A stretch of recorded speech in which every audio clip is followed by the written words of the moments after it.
Morning, Doug. We are here for a Q&A. We have some great questions that have been submitted by viewers over the last several days. In fact, there are more than I was able to even dig up and be able to talk about today. But there are lots of great questions and lots of good feedback. So we have lots of good questions here. I appreciate them. Keep them coming. Let's see here. So the first one, and I love this question because it's one I have neglected to ask all these years, Doug, is who is the most interesting person that you've ever met? Yeah, so I thought about that when you sent this thing to me an hour or so ago. And I thought about it. So the names that popped to the top of my head, oddly enough, first was Herman Kahn. Now, I don't know if many people know who Herman Kahn was, but he was kind of the model for Dr. Strangelove in the movie Dr. Strangelove, believe it or not. Herman wrote the book on global, it was called Thinking the Unthinkable, was one of his books, and on global thermonuclear war was another of his books, and a third of his books was World Economic Development, 1980 and beyond. That one was never a bestseller, obviously, with a terrible title like that. But I got to know Herman reasonably well before he died in Washington, D.C. In fact, the two of us even appeared together at Al Gore's Congressional Caucus on Science in the Future, or something like that. Herman and I were the featured speakers at a luncheon. And so we got to know each other reasonably well. And then he kicked the bucket because he was kind of fat, and that worked against him. But anyway, Herman Kahn would definitely be one of them. What was the thing that made him so interesting, though? What was it about him? Well, he was really kind of a Renaissance man. He was a genius, and when we talked about economics at Gore's conference in Congress, Herman was right, and I was wrong. And interestingly, as we looked around the room, I don't know if he observed or I observed that looking at these Congress creatures around us, that was an argument for a gloomier scenario, which I was putting forth. I think Herman said that. So he was just a very intelligent, well-read, thoughtful guy. And those books he put out are still worth reading today. So he was one. And I'd say David Hackworth was another. I think Hack might have been the most decorated living US soldier before he kicked the bucket about, I don't know, 6 or 7 years ago.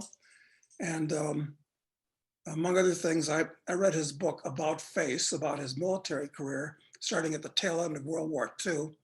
And he was the model, incidentally, for a couple of characters in the movie Apocalypse Now, believe it or not.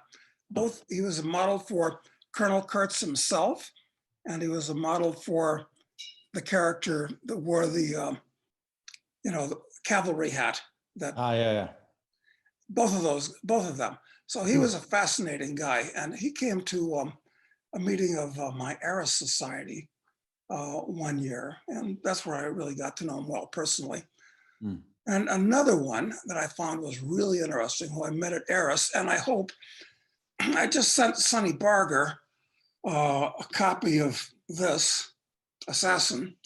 Sonny was, or maybe still is, the international president of the Hells Angels Motorcycle Club. And we got along quite well. And he even mentioned me favorably in an interview he did for Iron Horse magazine, which is the outlaw bikers magazine, one year. So I'm hoping that Sonny will join some of the other people that have given me a cover blurb or a review for Assassin, which I got this copy just yesterday, which is why I'm holding it up. Or actually, it was just given to me today. It came in the mail yesterday here in Aspen. And you're holding it up also because people should go and buy your brand new book called Assassin. It's available on Amazon. Get it in ebook or in physical book form. It really is. I've got to say, it's a quite a good book. I'm very pleased with it. And it's quite radical. So John Hunt and I might get in some trouble for it. I don't know. This is why you'd best save a lot of things for fiction, not nonfiction. Because with fiction, you have plausible deniability, which is a big word in today's world. And the last guy that came to the top of my mind was Bob Shapiro. And Bob, lots of things about him. He was really a Taoist monk, and he lived on Mount Tamalpais in Marin County. But he was Alan Watts' best friend. Oh. And I read Alan Watts' book, The Way of Zen, when I was in high school, and was mightily impressed by it. And Bob told me interesting stories about Alan Watts. Unfortunately, all these people are dead. Everybody dies. Well, the Hell's Angel guy isn't. Oh, you're right, except for Sonny. Yeah, I hope Sonny lasts quite a bit longer. He's probably about 80 right now, and he's had a bout of throat cancer. So he has to speak through one of those things you hold up to your throat. But yeah, good point. Foolish of me. Anyway. So, remarkable people. The only one I really know much about, honestly, is the Hackworth, because I read that biography or autobiography about Face as well, and it was amazing. I mean, what a career that guy had. Holy cow. Yeah. So yeah, he was a fun guy. All right. So next question here is, you got a fan of yours from Australia who's says that he's soaking up the knowledge from the podcast and sharing it with his 3 school-aged boys. But his question is, if he's an Australian, so he has a question whether or not you have any recommended Australian mining shares, because he's interested in investing in gold stocks, but he's, as an Australian, he just wonders if there's anything that stands out to you. Yeah, well, in Australia, they call them penny dreadfuls. And after Vancouver, I guess it's the largest market for these kind of things in the world. Also London and the US, there are probably a couple thousand so-called gold stocks in the world. And as a general rule, the Australian stocks are cheaper than the ones that are listed in Canada. Why? Because Americans don't look at Australia, they look at Canada. And the Australian stocks aren't co-listed so often in the US and Vancouver or London. So it's kind of off by itself, and you get better values there. So yes, do it. Pick the right ones. Most of them are just, exploration plays. Burning matches. Most of these things go bankrupt because they never find anything viable and economic. But almost any piece of crap in the gold mining space you buy today is probably going to go up with this bull market, because when the wind blows, even the turkeys fly. So yeah, nothing wrong with Australian gold stocks at all. All right. And just refer to the 9 Ps we talked about before to analyze those, right? So, yeah. Okay, so the next question is really based on what someone saw in the background of the last location you were in before this, is asking if you play the Celtic harp, because there's a harp in the background. Well, I am a big fan of harp music, not particularly Celtic, but the Paraguayan and Colombian harps. They play a type of music called llanero, spelled with 2 L's to start with. And well-played llanero music is as exciting and great as anything the Rolling Stones have done. It is fantastic. And it's all done on the harp. So, but that wasn't my harp. That was the harp that belonged to some other friends of mine here in Aspen, because I'm selling the ranch, which is just outside of town. And we've packed up everything into 40-foot containers that are sitting out in a pasture now. And since I got back to Aspen from Uruguay, I'm just staying with friends. And my last friend is a harpist, but she doesn't play llanero music. I'm surprised though, somebody noticed that. And I'm surprised that nobody's commented on the pictures that I had above me on the interviews that we did at my house in Punta del Este. They're both by Bedard, and one of them you'll notice is two ducks in a corner that have painted themselves in with red paint, and that's called the death of communism. And the one that you don't see quite as clearly where I sit is a couple of ducks watching the sunset of a dollar sitting on a stack of dollars called the death of capitalism. So interesting you commented on the harp. I think those pictures are more interesting, actually. I think so too. I think so too. I remember you when I guess it was last year. You showed them. You showed them to me. They're very interesting. Let's see. So next question is: does Doug like to ski? And secondly, does Doug have guns/rifles in Uruguay? I think they're probably wondering about gun ownership there. Right. Well, yes, I did like to ski, and I learned to ski in Switzerland back in the days when people were still using lace-up boots and crappy bindings, and everything was crappy. But that's where I learned to ski, was in Switzerland. And I skied all over Switzerland. And since then, I've skied in Canada and Alaska and various places in the US, but usually right here in Aspen, where I am now. But I don't know. Look, let's admit it, a man's got to know his limitations. And at a certain point, you can't go fast anymore. And if you can't go fast, what's the point of skiing? Well, I'm not sure I'm going to be skiing anymore. So the answer to that is yes.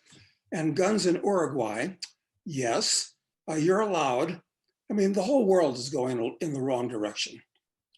Uruguay, yes, you can have up to 3 guns. And I've got a rifle, a pistol, and a shotgun.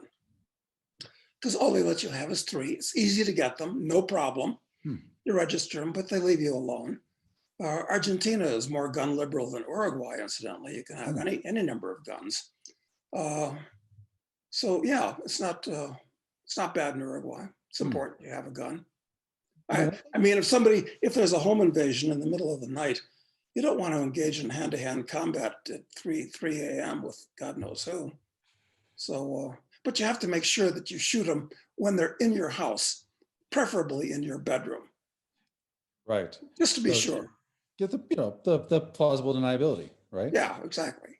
Now, I remember you telling me a story years ago, or explaining the skiing thing to me, saying that, at some point you got into polo, and then the polo worked in opposite seasons, so you'd end up always missing the winter because right? Is that right?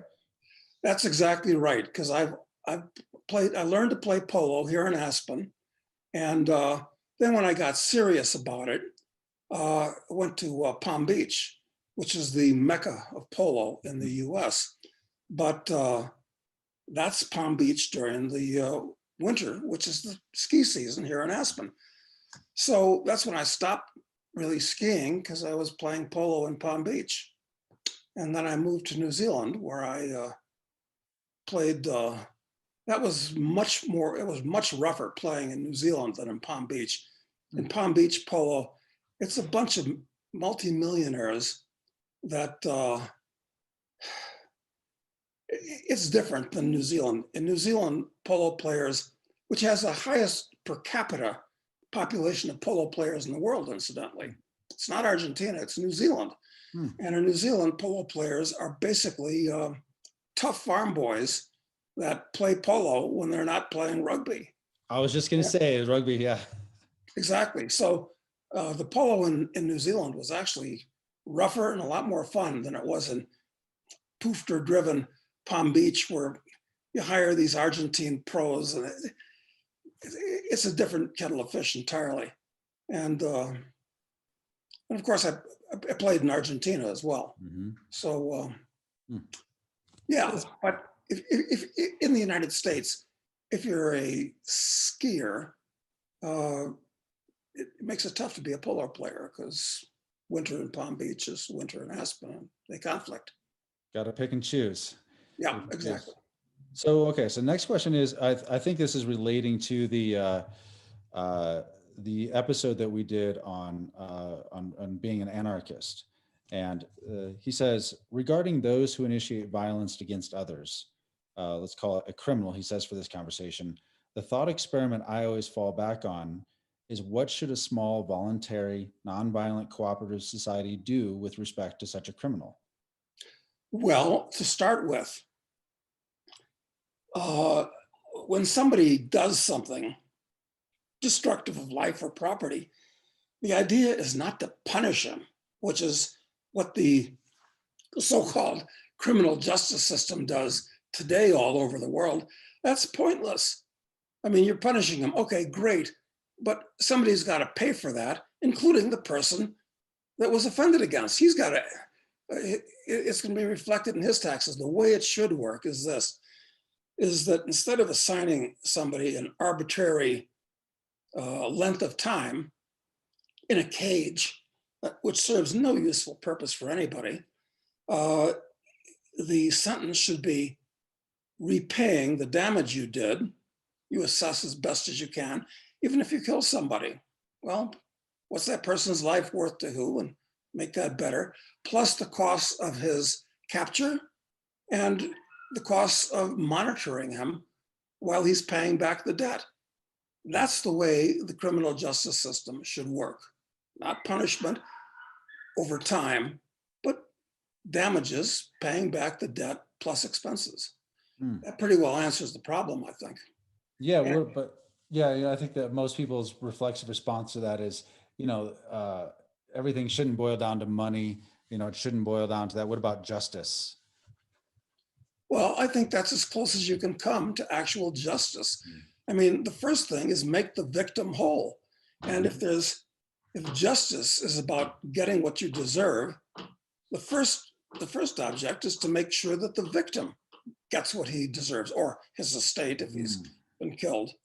And it's only secondary, the perpetrator. That's a really subtle. It's an important distinction that I guess the focus in criminal matters in the U.S. is definitely on not the victim, but it's focused on the criminal. It's focused on this very, focused exacting of some, justice through whatever. I mean, but it just seems like it's so overly. It's almost fetishizes the getting even with the criminal, and really almost completely ignores the restitution or the recovery of the victim. That's interesting. I never thought about it like that. Exactly. And it devolves power to horrible people like uh, Kamala Harris, who's a prosecutor that prided herself in putting all kinds of defenseless people, criminals mostly, but still putting them in jail for as long as possible, as opposed to paying back the damages they did. And also it would solve the problem with this ridiculous war on drugs, which damages nobody, quite frankly. I mean, if a person wants to buy drugs, well, God bless them. I'm sorry for them. I mean, nothing wrong with drugs, everything in moderation. Hmm. But in the criminal justice system I'm talking about, drugs would be illegal Hmm. because they don't damage anybody else, except you, possibly. But your body is your primary possession. So do what you want with your own body. It's not my Right. business or anybody else's. Right. Just like the idea of suicide being illegal. I always find that very interesting. Yeah, That's right. They'll put you in jail for trying to kill yourself. These exactly. people are insane. Right. And that's a perfect example of the over focus on, like even that situation, on the person who's committing the crime rather than on, I mean, it's the same person obviously, than the person who's the victim of the crime. So like if, rather than the idea that you would lock somebody up for trying to hurt themselves rather than focus on trying to get them help. If, And it goes back to what we were talking about yesterday, the difference between a peace officer and a law enforcement officer. A peace right. officer wouldn't care. A law enforcement officer is just enforcing some stupid arbitrary law like a robot. Hmm. I like it. I like it. Okay, that's useful for me for sure. So let's one question we had on I guess this was actually yesterday's episode where we talked about your hobby, which I really encourage everyone to go watch that. It's episode number 22 because it's very interesting. It's definitely the most interesting and unique hobby I've ever heard of, and have, like I said, been lucky to participate in part of it. But one of the things you talk about is that you basically take the so-called public assets of a country and you put them in a public vehicle or a private corporation essentially, and you issue the bulk of those shares to the citizens of that country so that they actually truly own these so-called public assets. And one of the things that people are saying, how do you keep people from just frittering it away? Like someone who, if you give this wealth directly to the people, how do you know they're not going to treat it like some lottery winner and, they're back where they started in a year? Right, and they would, because most people are financially unsophisticated. Hmm. So I hate to think in terms of protecting people from themselves, but in a radical venture like this, the intelligent thing to do would be to letter the stock so that, let's say, after this corporation comes together and goes public, you're allowed to sell 5% of the stock per year for 20 years. Hmm. And hopefully, after a while, especially after it starts paying dividends, which is what public companies should do, and the dividends go up every year, people will want to buy more of it as opposed to sell what they have. But after a certain point, you can't protect people from themselves. And don't forget that 10% of the stock we'd set aside for the next generation yet unborn in case their parents are foolish and spend their money on liquor and new Toyotas. which likely some definitely will. Some Absolutely. will. Absolutely.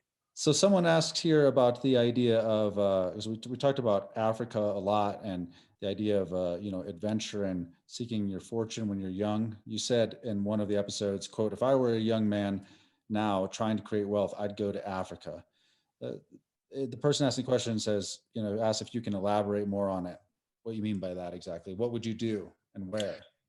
The basic idea is this. Here in North America, there's scores of millions of people just like you with the same education, background, experiences, and you have no real marginal advantage. Mm. So what you can do by going to a place like Africa, and Africa is the best place in my opinion. Well, you could go to some island countries in the Pacific. They're similar. Not much in South America. It's become quite developed. But anyway, Africa. That is a classic on-level playing field. And that's where I like to be, where I'm on the high ground. You go to Africa, you're going to be unusual because there's not many white people there, quite frankly. You're going to have education, experiences, capital, connections. You're going to have all these things that the locals don't have. And because you're from out of town and you're different, people that are important there are going to be prone to want to meet you and see what you can do for them. So that's not going to happen in the US. So yes, if you want to make your fortune and have a great adventure and have fun, I mean, there's no reason at all not to get on a plane and fly there and just start, dialing numbers in the city and meeting people, going to parties. I mean, like I said, in addition to talking to real estate brokers and lawyers who are always the power centers in these places, go to art galleries. I'm very interested in art. You go to an art gallery and you get to know the person, and before you know it, you're into that crowd. One of the nice things about playing polo is that any place in the world, and they play polo in many places. In fact, the first tournament game I ever played in my life was in Accra, Ghana, believe it or not. Oh. And it was an all expense paid junket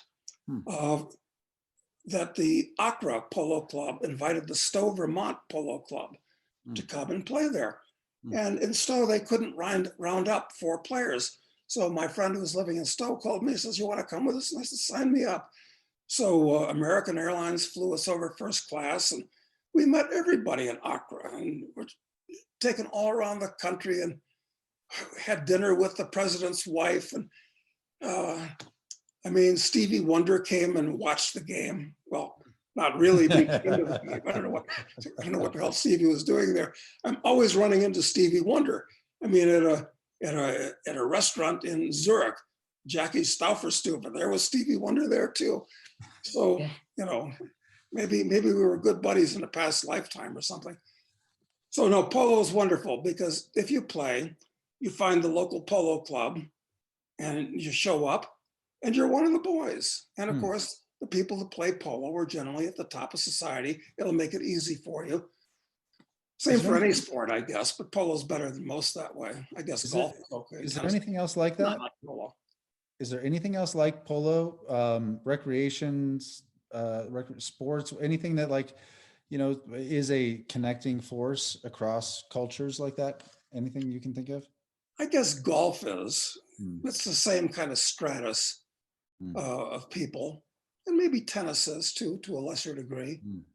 I can't think of anything else offhand though. What about in the culture, in the arts? Is there anything in the, I mean, you talk about going to an art gallery, certainly an appreciation of culture and art is something that is going to be the connected, influential people in every society.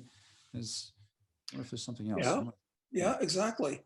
Well, the trouble with things like ballet and opera is that most places don't have opera houses, so that's not useful. Even if you're very knowledgeable about that, Hmm. that's much harder to get into that.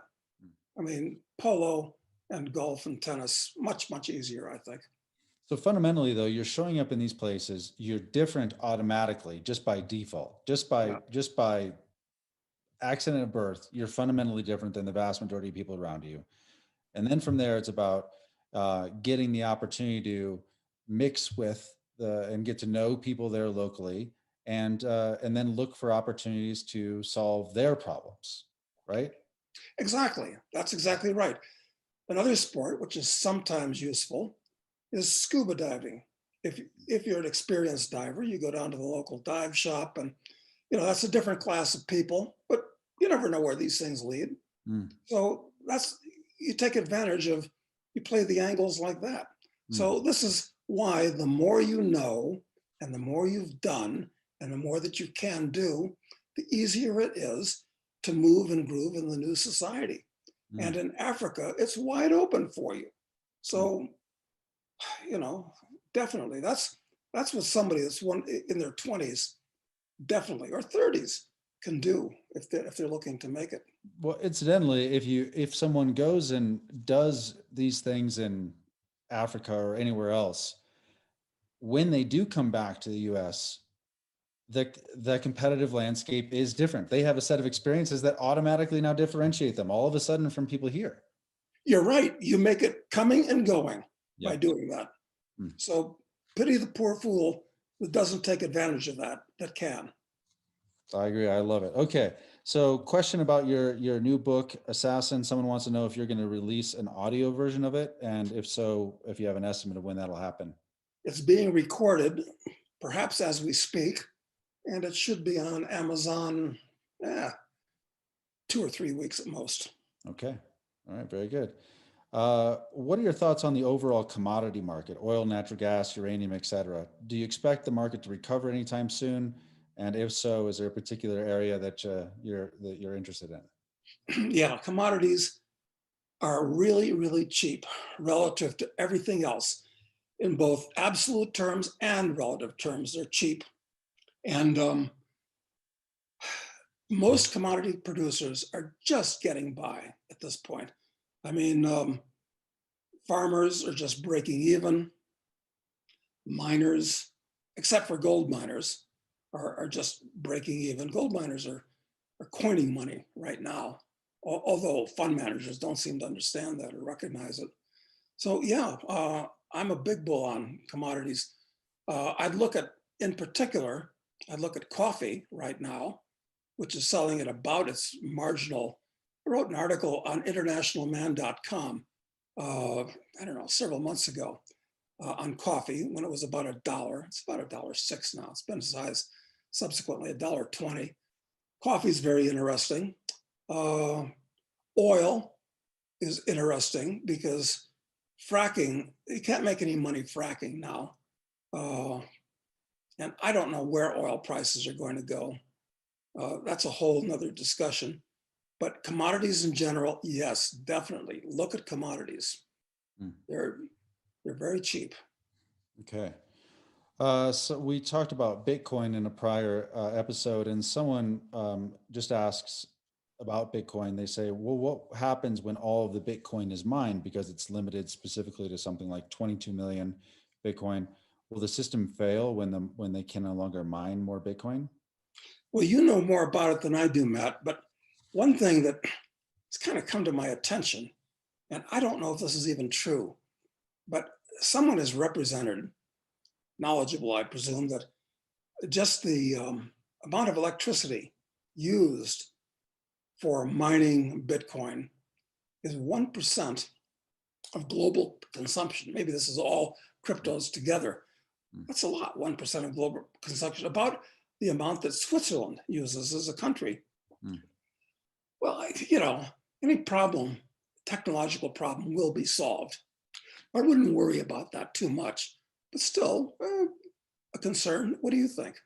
Well, I think the energy usage is sort of demonstrates that there is value in Bitcoin. It's almost like that you have to trade energy for crypto. So it's not, it isn't coming out of thin air. It's coming out of a very an energy intensive process. It's not as energy intensive as pulling some gold out of the ground or something like that, but it's energy intensive. I think the thing that specifically that most of the people that are mining Bitcoin now, what I worry about is transaction costs could potentially go up quite a bit when there's no more. They basically have to earn their fees on the transactions rather than on mining, to produce new Bitcoin. So eventually you hit a limit there, but ultimately all that will cause, you would think, Bitcoin prices just to go up and up and up. Once you can no longer any new Bitcoin are produced, then you would assume that the price of it will go up, and transaction fees probably would go up along with it. But it's hard to say. I wouldn't say the system would fail though, based upon it. When all the Bitcoin is mined. At least not in my opinion. Who knows? We've never been here before. This is all new. Yeah, exactly. It's terra incognita in many ways. All right. Someone asks about uh, we're talking about essentially some of these third world countries in prior conversations, and someone asks, what are the characteristics of people who achieve success in third world or less free countries that are less conducive to producing successful people? What does it take to be successful if you're born in Africa, for instance, anywhere It's else? tough if you're born in Africa because you can put in labor, but there's not a lot of capital. And Mm, if you're going to make something, you need both labor and capital, among other things. mm, So capital is hard to come by. And if you've got capital in Africa, uh, all over that continent, you're going to have relatives. I mean, you're not going to have relatives all over the continent, but it's true everywhere on the continent. And if you come into any money, it's guaranteed your relatives are going to approach you to give them money in the form of a loan, but it's a loan everybody knows is never going to be repaid. So that makes it very tough to put together capital if you're an African. So it's a rough road to hoe. That's why you should go there to Africa. But if you're a local, an African native, and you're going to make it, it's the same thing that it is to make it here. You've got to have knowledge, and you got to have virtue. And what kind of virtues am I talking about? It helps to have Boy Scout virtues. I can still remember them: trustworthy, loyal, helpful, friendly, courteous, kind, obedient. Never liked that one too much. Cheerful, thrifty, brave, clean, and reverent, which is another questionable Boy Scout virtue. But nonetheless, if you got those things in any society, people are going to want to do things with you and help you out and so forth. Same in Africa, but it's tougher. Everything's tougher in Africa. Everything's tougher. I mean, people don't realize how lucky you are to be born in America. We like to talk about privilege here between certain subsets of the population in the U.S., but if you're born here, basically you're guaranteed to be in the 1% globally. Exactly. I don't care if you're black in the ghetto and your mother's a crack whore. You won the lottery just by being born here. Hmm. Okay. All right. So let's see. Someone asked, you mentioned earlier, you mentioned high ground, and high ground is like It's the series of books, the series of books you're writing right now, of which the newest one just came out. It's the High Ground series. What is that reference? What does that mean? Well, the 7 books in the High Ground series with our hero, Charles Knight, who's modeled after Edmond Dantes, the Count of Monte Cristo, or actually more precisely, modeled after the lead character, Paladin, from Have Gun Will Travel. And they're morality tales, quite frankly, where they're discussions, even though he has to kill a lot of people, they're discussions of what's right and wrong, what's good and evil, what's intelligent and stupid, while he's having these adventures, more and more radical as time goes on, as we approach novel number 7, Apocalypse. So what's the reference to high ground though? What does that mean to you? Well, the moral high ground. And it Awesome. was my co-author, John Hunt, came up with that. I love Got it. Got it. Okay. So a related question, is there anything special encoded into any of the names of the individuals within the series? No, although there is a little girl who's the daughter. Long story. There's a little girl who's called Q, the letter Q in the series, because her name is Quincy. And I'm sure that the QAnon people who look at these things and read all kinds of things into them are going to read something into the fact that I've got a character named Q in the book. And maybe they should. I don't know. They should read the book to find out. I'd say so. I can neither affirm nor deny. I can't comment on that subject. Can't comment on it. Yes, you don't even know anything about it. That's right. About it. All right. So let's see. Somebody asked about Argentina. He says, when Macri got into power, who was the former president, I believe, of Argentina, he had a lot of hope for it, but alas, its decline just continued under his stewardship. He'd like your take on how Argentina gets out of the hole it's in. Yeah, and he asks, is dollarizing the answer? No, it's not. No, it's not. Look, my partner in the real estate development that we did in Salta province, Estancia de Cafajate, was the provincial governor of the province. Also, he was the president of the Argentine Senate, and he might have been president of the country. So anyway, when I was talking to Juan Carlos, it was about the fact that during their last crisis, all the Argentine provinces had their own currencies, because the central government's currency during the crisis of around 2000 was totally worthless. So all of the provinces printed up their own currencies, which were equally worthless, but more accepted perhaps because they were local and nobody trusts the government in Buenos Aires. So I was talking to Juan Carlos. I said, look, since you've got the right, or had the right, to print your own currency here in Salta, why don't we set up a bank, a provincial bank, which you can do, and use a gold currency. And that way, all the Argentines will deposit their money in our bank with a gold currency. We'll keep the gold in Switzerland, so it can't be stolen by the central government. And he got really serious about it, with good reason, and called his friends that ran the province next door, San Luis province, the best run province in Argentina. It looked like it might go somewhere, but then it turned out that it was not possible because more laws that were coming out of BA. So anyway, what's going to happen? Right now, Argentina has about zero foreign exchange.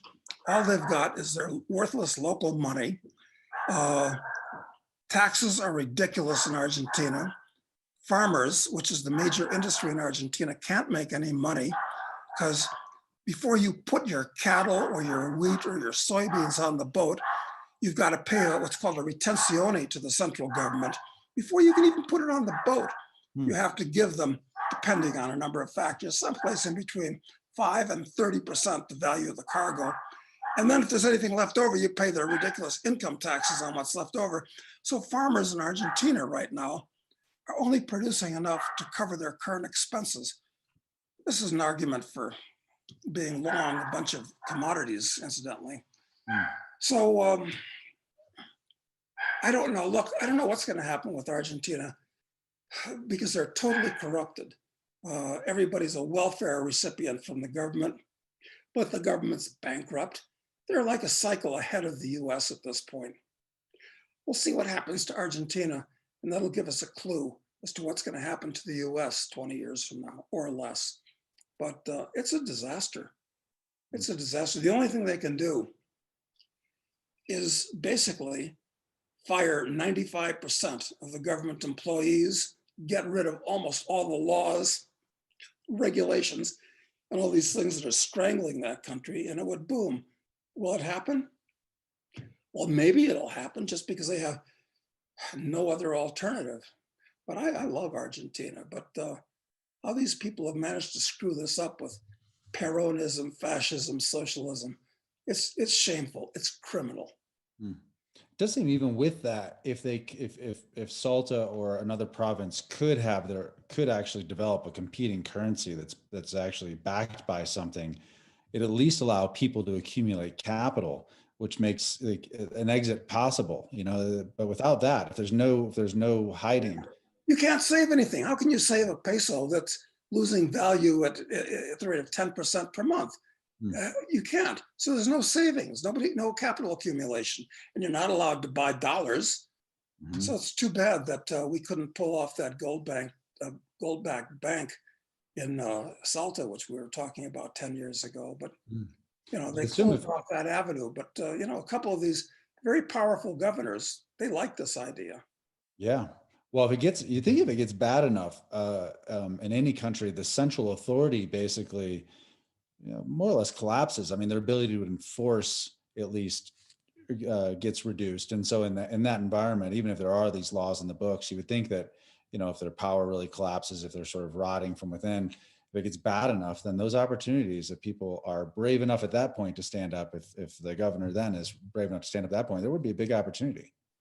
Right. And maybe since all the provinces of Argentina, all the governors in Argentina are really like local warlords. They really are. They're warlords.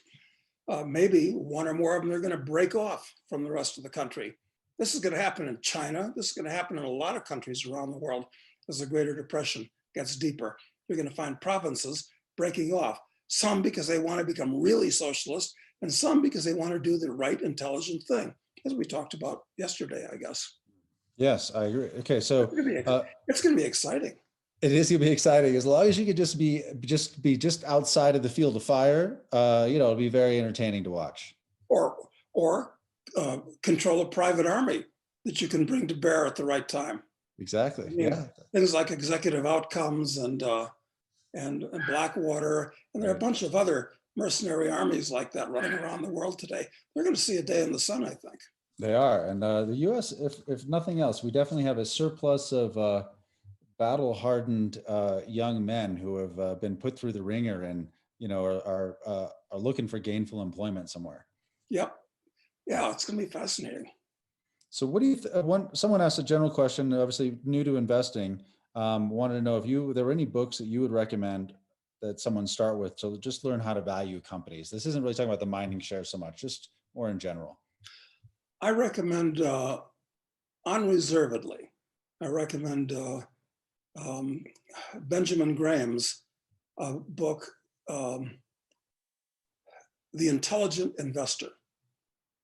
That is really all you need to know. I mean, you learn that book, you're going to know everything that Warren Buffett does. Also, go to the Berkshire Hathaway website and read Buffett's annual reports, his narrative. I mean, these things are they're works of genius. So you read those two things, and that's about all you need to know, quite frankly. Don't waste your money on an MBA. Just read those two things like 5 or 6 times, or maybe 10 or 12 times until you got it down. That's good. So that's most of the questions I have for today, but I had one more for you. I sent you a little while ago, and wasn't something that someone asked specifically, but people have referred to this in some of the comments. And I wonder if you've seen the Global Economic Forum's pitch on something they call the Great Reset. Have you seen any of that? I haven't, but we're definitely going to have a great reset. Yeah, it seems like, I mean, the Global Economic Forum are the people that put on Davos, and it's the elites who really feel like maybe they do really run the world, and as seems they like globalism, and they like, that it seems like they want unification and standardization of things throughout the world, laws, tax law, currency, all that stuff, information. But anyway, okay, I'm gonna send you some stuff about it. I'm curious to see what you think about what they're doing, because it either looks like, if you're a conspiracy-minded individual, it looks like, boy, this is like, these guys are, it's let's just say it's great fodder for conspiracy theorists. Yeah. Either that, or they're just Well, remarkable opportunists. you're right. Birds of a feather do flock together.